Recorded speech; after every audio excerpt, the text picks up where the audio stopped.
The Nigerian government has insisted that the court must protect its witnesses in the trial against the former National Security Advisor, Sambo Dasuki, retired. At the resumed hearing on Thursday, lead counsel to the federal government, Oladipo Okpesheyi, said he told the court that his witnesses may be in danger if they are not protected. He argued that the defendant was a well-known man in all spheres of Nigeria's military and that allowing the witnesses to testify in open court could result in grave danger to them. Reacting to the argument, Dasuki's lawyer, Joseph Daudu, prayed the court to dismiss the application as there was no basis for the allegations. After listening to both counsels, the judge adjourned the ruling till September 13th. They have any application in court, the opposing party has the right to oppose or agree with it, but they have opposed it, that on the ground that protecting the witnesses might hinder the right of fair hearing of the defendant, that they will not have the right to cross-examine and so on, which is their right, constitutional right. We said no, we are not asking that they should be barred from cross-examine the witnesses.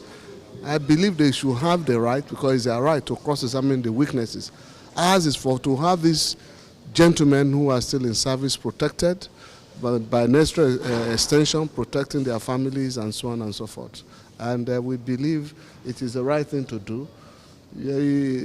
Advocacy or litigation is such that when a witness is in court, it becomes a weakness of the court, because all he's doing in court is to give evidence to assist the court to get to the justice of the matter.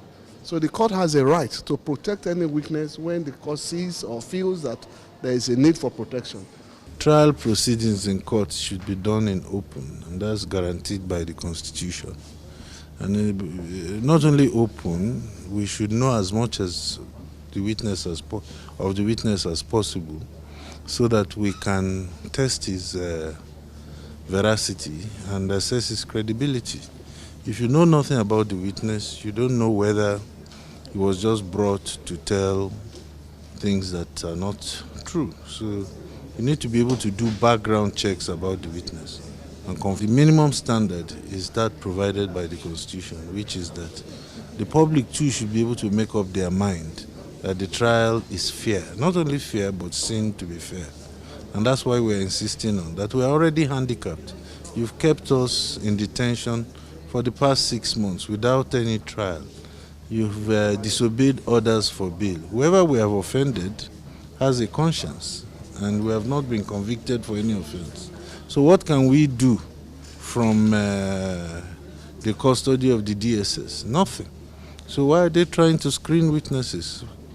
We don't talk to anybody. We are not allowed access to talk to anybody. Nobody can go and visit him. So what is the fear? Why are they making the trial so unbearably difficult for us? And that's a matter of human conscience. But we have left everything to the judge to rule.